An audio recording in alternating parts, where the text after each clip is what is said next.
Bonjour chers amateurs d'histoire, alors bienvenue sur cette nouvelle série de capsules qui s'intitule Empire, peuple et nation.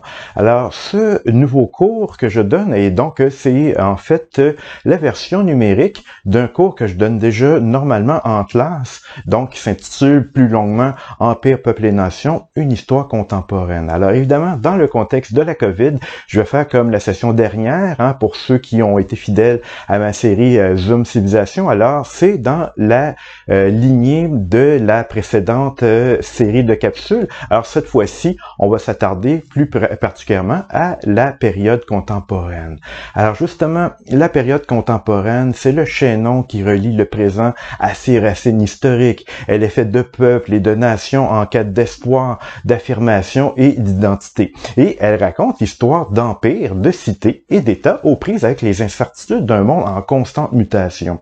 Alors, ce qu'on va voir dans le cadre de ce cours virtuel, ce sont les événements du 20e et du 21e siècle, qui montrent d'ailleurs les différentes populations du globe qui sont tiraillées entre des idéologies religieuses comme l'islamisme par exemple, ou politiques comme le socialisme, le fascisme, le libéralisme, et tout ça au milieu de diverses dynamiques sociales, économiques et guerrières qui elles-mêmes ont mené à de multiples changements de rapports de force sur l'échiquier mondial.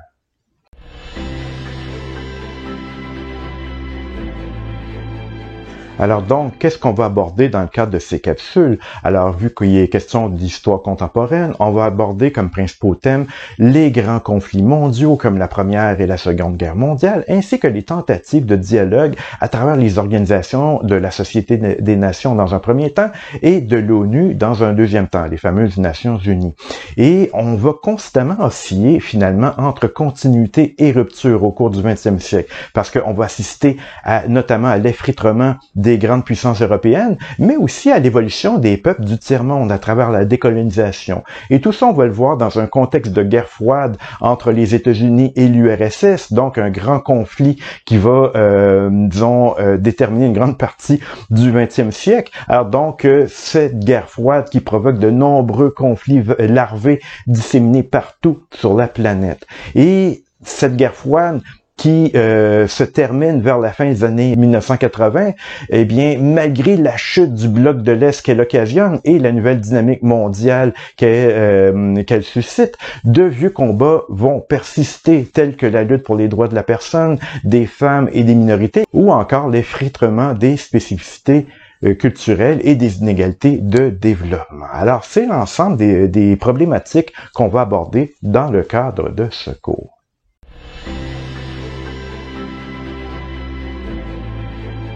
Ainsi, le premier chapitre de cette série de capsules historiques s'intitule tout bonnement « L'état des lieux avant la Première Guerre mondiale ». La Première Guerre mondiale, on l'aura compris, est un des premiers grands événements du 20e siècle, donc un événement qui va embraser le globe au grand complet. Mais pour bien comprendre les tenants et aboutissants de cette Première Guerre mondiale, il faut comprendre qu'est-ce qui est arrivé en amont. Alors, on va voir dans ce premier chapitre tout l'héritage du 18e et du 19e siècle, donc à l'aube de la Première Guerre mondiale. On verra notamment donc à quoi ressemble désormais la société européenne, l'Europe qui domine le monde à cette époque-là. Mais d'autre part, on verra aussi de quelle façon le concept du nationalisme va beaucoup évoluer durant cette période-là, parce que le nationalisme est une des causes essentielles de la Première Guerre mondiale. Et d'autre part, on va assister aussi en amont à la montée d'une nouvelle puissance, d'un nouvel empire qui est en devenir, donc l'Empire américain. Alors, ce sont les événements qu'on va raconter dans cette première capsule, dans ce premier chapitre. Et pour bien comprendre la dynamique du 19e siècle, il faut revenir à deux événements fondateurs qui auront lieu lors du 18e siècle. J'entends ici par cela la guerre d'indépendance américaine et la Révolution française. Alors ces deux événements-là vont contribuer chacun à leur façon à modeler le monde occidental et éventuellement le monde au complet, donc avec la dynamique de révolution qui les accompagne et surtout avec l'héritage démocratique qui le suit, avec évidemment aussi tous les changements que ça va occasionner au niveau social, au niveau politique évidemment.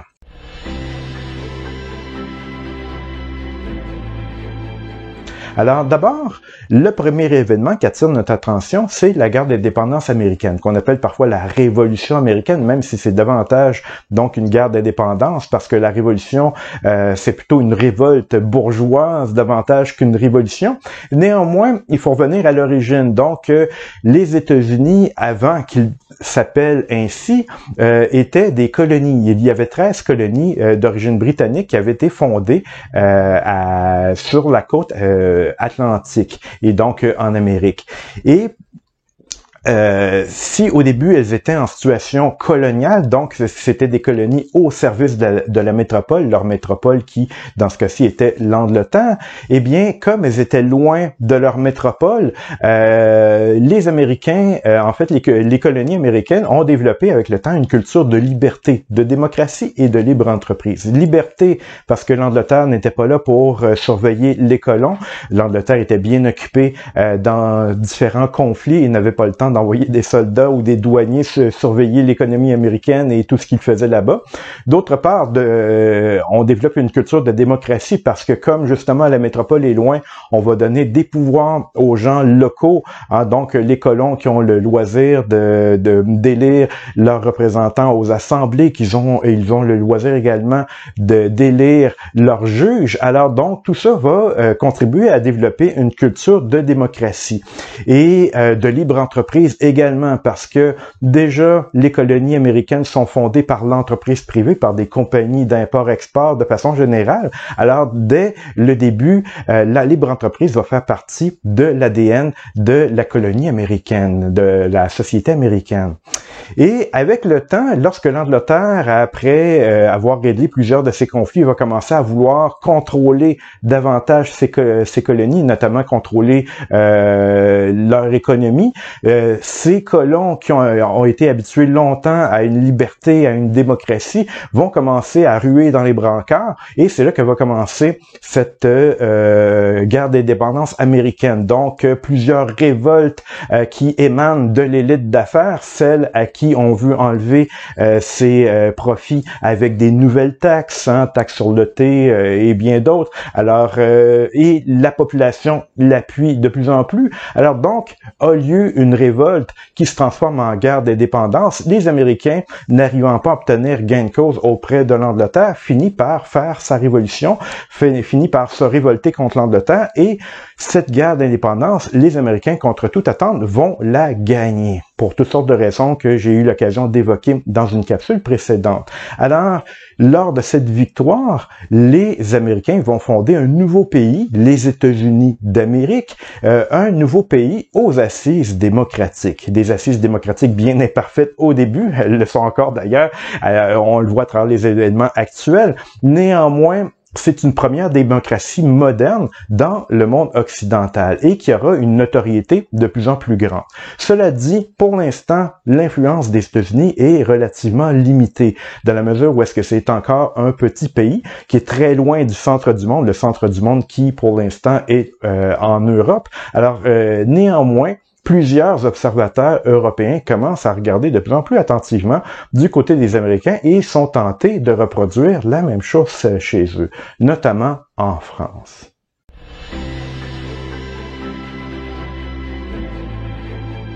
L'autre événement majeur du 18e siècle qui aura une vaste influence sur le 19e siècle et par conséquent aussi sur le 20e siècle, c'est la Révolution française.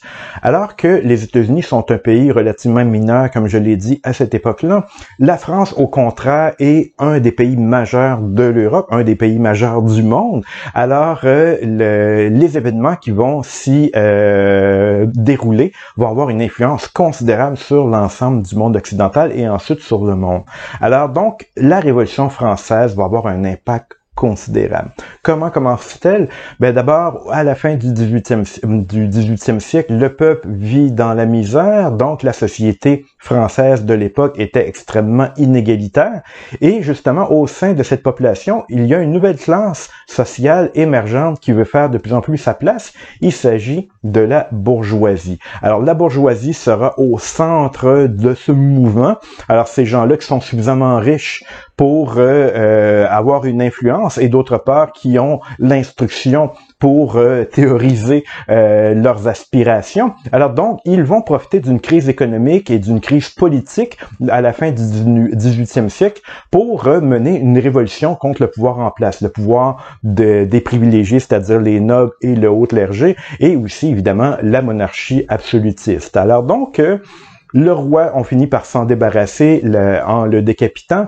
La noblesse perd du terrain à cette époque-là et tout ça contribue à fonder une république démocratique qui est bien imparfaite et chaotique au début, mais qui va influencer le reste du monde.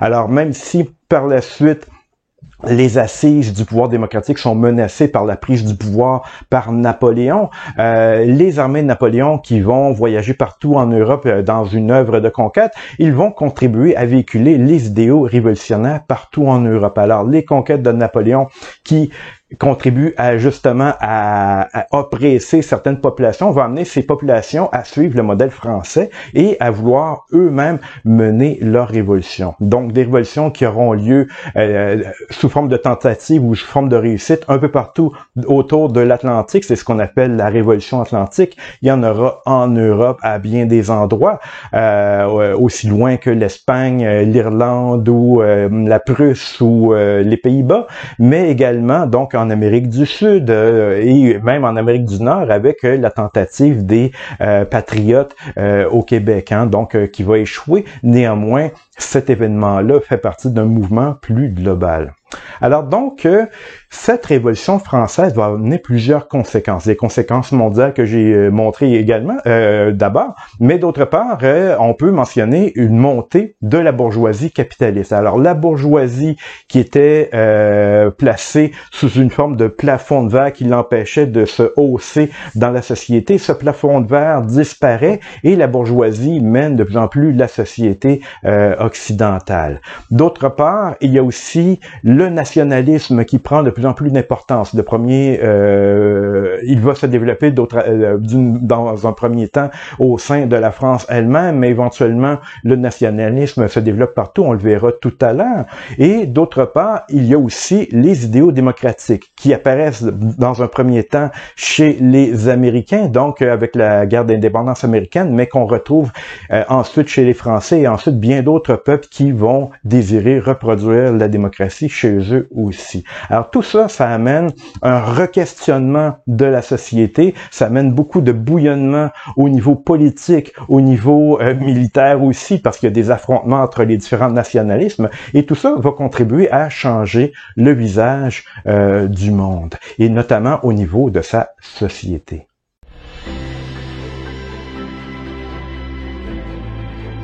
Alors, à quoi ressemble cette société européenne du milieu du 19e siècle? Alors, évidemment, pourquoi j'insiste sur la société européenne? C'est parce que c'est l'Europe qui est au centre du monde à cette époque-là, qui domine l'ensemble du globe avec ses empires coloniaux. Alors donc, à quoi ressemble cette société européenne? Ben, elle est formée par essentiellement des classes dominantes et des classes dominées. Parmi les classes dominantes, il y a bien sûr l'aristocratie, qui est là depuis des siècles, la noblesse qui règne, qui domine depuis très longtemps. Alors cette aristocratie est en perte de vitesse au cours du 19e siècle. Elle est affaiblie. Alors affaiblie par les révolutions, affaiblie par la montée en force de la bourgeoisie.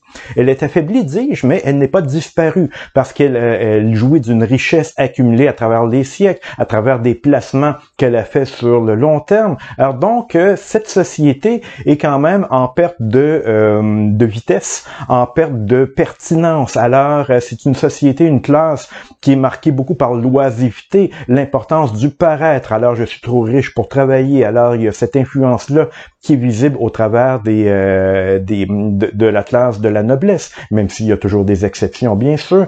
Alors, ces gens de la noblesse sont pris d'un sentiment de supériorité. Ils se voient comme une classe supérieure, une race supérieure, et ils ont tendance à rester à l'écart des autres. Néanmoins, avec le temps, comme peu d'entre eux participent vraiment à la nouvelle économie qui accompagne la révolution industrielle et leur pertinence au niveau économique devient de plus en plus questionnable. Et d'autre part, la démocratie qui prend du terrain de plus en plus a tendance à laisser de côté les anciennes races, les anciennes classes autrefois dominantes. Alors, quelle est l'autre classe qui commence à dominer de plus en plus? Je l'ai mentionné tout à l'heure, c'est la bourgeoisie et plus particulièrement la haute bourgeoisie.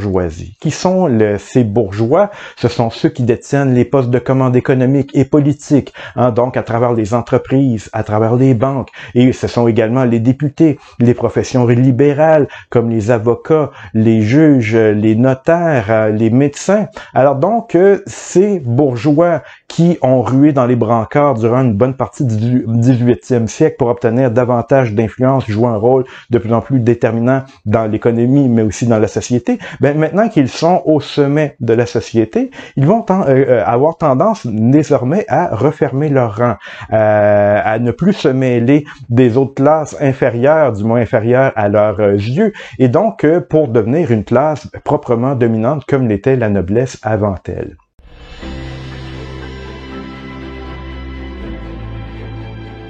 Alors donc, les dominants de cette époque-là, ce sont les aristocrates en perte de vitesse et les bourgeois. Mais il y a aussi les classes dominées. Alors parmi celles-ci, il y a une nouvelle classe qui apparaît, donc ou une nouvelle sorte de classe, ce sont les classes moyennes qui sont en émergence. Alors donc c'est tout un ensemble hétérogène, hein, les classes moyennes. Alors là-dedans, on peut inclure les artisans qui sont pas encore affectés par l'industrialisation. Il y a aussi les paysans aisés, ceux qui ont des terres d'importance. Il y a les fonctionnaires, les professions libérales, donc qui sont donc les bourgeois inférieurs en quelque sorte, donc qui ne sont pas extrêmement riches, mais qui donc qu'on peut classer dans les classes moyennes. Alors cette classe moyenne, qui prend de plus en plus de place, forme de plus en plus un pourcentage élevé de l'électorat dans les régions où est-ce que la démocratie s'installe. Et quelles sont les idées forces de cette classe-là? Alors, la classe moyenne, d'abord, un certain dédain du peuple commence à se manifester chez eux. Donc, ce peuple dont ils sont issus et dont ils veulent se détacher, hein, donc les gens de la classe moyenne. Alors, en même temps, ce dédain du peuple est doublé d'une certaine méfiance envers les privilégiés, envers les aristocrates, bien sûr, mais la haute bourgeoisie qui mène de plus en plus le jeu. Alors, et ces gens de la classe moyenne sont souvent les partisans d'un nationalisme parfois assez agressif. Donc, voilà la classe moyenne qui se développe de plus en plus. Mais il y a aussi autre chose de nouveau au sein de cette société européenne, c'est la classe des ouvriers. Alors les ouvriers n'ont rien de commun avec les anciens compagnons ou les anciens artisans de l'époque du Moyen Âge. Alors les anciens cordonniers, les anciens maçons ou n'importe quoi du passé sont remplacés désormais par des ouvriers. C'est que avec l'occasion de la révolution industrielle, avec l'ère des machines qui commence, eh bien tous ces artisans qui n'ont pas les moyens de se procurer toutes ces machines extrêmement dispendieuses, eh bien, ils ont perdu leur emprise sur les procédés de production. Par exemple, un cordonnier qui produit toutes ses chaussures à la main ne peut plus rivaliser avec une machine qui en produit à un plus grand rythme et à un coût inférieur. Alors donc, les artisans de plus en plus vont devenir des ouvriers, c'est-à-dire une force brute de travail qui sont facilement remplaçables. Parce que, comme je l'avais expliqué dans une capsule précédente, dans une civilisation sur la révolution industrielle, c'est qu'un ouvrier qui travaille auprès d'une machine et qui exécute jour après jour, heure après heure, et donc tout l'ensemble de son temps, lorsqu'il fait des tâches faciles à faire, comme simplement des gestes répétitifs pour accroître sa production, eh bien ces gens-là qui n'emmagasinent pas beaucoup de connaissances vont être facilement remplaçables. Alors donc, au début du 19e siècle, on va assister à une dégradation brutale des conditions de travail des travailleurs manuels. Alors donc, on va travailler au cours du 19e siècle de 15 à 16 heures par jour, 6 ou 7 jours par semaine. Et les jours fériés disparaissent. Il n'y a même pas de limitation d'âge chez les travailleurs. On emploie même des enfants de 5 ans dans des usines. Alors donc, certaines usines deviennent de véritables prisons où est-ce qu'on enferme les ouvriers pour éviter qu'ils se sauvent durant la journée. Et donc, il y a même des cachots pour punir les ouvriers récalcitrants. Il y a usage du fouet, etc. Donc, les conditions de travail deviennent de plus en plus inhumaines pour les ouvriers. Et cette industrialisation va amener aussi une urbanisation sauvage. Alors donc, les villes se multiplient, les villes augmentent en taille et grossissent tellement rapidement qu'on assiste à la création de bidonvilles. Alors donc, des quartiers où l'hygiène et les conditions de salubrité sont absolument déplorables. Alors dans des conditions semblables, les enfants meurent souvent en bas âge. Un enfant sur 2 meurt avant l'âge de 1 an. Alors donc, pour une bonne partie de la population, la classe des ouvriers, la vie devient extrêmement difficile. Alors, il suffit de lire les auteurs de cette époque-là, notamment Victor Hugo dans Les Misérables ou Charles Dickens dans ses romans comme Oliver Twist, ou lire tout simplement Émile Zola avec Germinal qui raconte une grève dans une mine de charbon. Alors, il suffit de lire tous les auteurs de cette époque-là pour se rendre compte à quel point la misère était importante chez les populations ouvrières. Alors, pendant plusieurs décennies, les ouvriers vont devoir vivre avec des conditions de travail et des conditions de vie extrêmement difficiles. Cela dit, avec le temps, grâce au progrès technique, grâce aux améliorations des techniques de production, eh bien, le coût des biens va diminuer avec le temps. Donc, on arrive à produire à moindre coût les produits qui étaient autrefois très chers. Alors, qu'est-ce que ça va donner? C'est que le coût de la vie va baisser avec le temps, ce qui va contribuer à améliorer les conditions de vie des ouvriers. Alors, le pouvoir d'achat des ouvriers va augmenter pendant que son horaire va se réduire éventuellement. Mais si le progrès technique explique une partie de l'amélioration de la vie des ouvriers, ce n'est pas tout. Il y a aussi la question du mouvement syndical qui va énormément aider.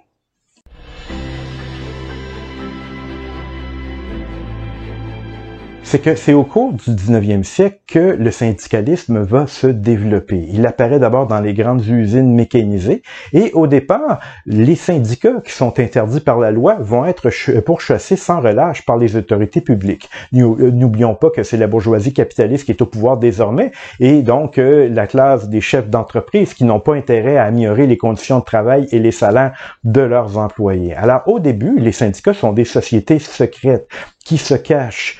Mais c'est durant la seconde moitié du 19e siècle que, dans plusieurs pays, ils vont commencer à obtenir le droit d'exister. Au Canada, ça se passe en 1872. C'est en 1872 que les syndicats ont droit de citer désormais.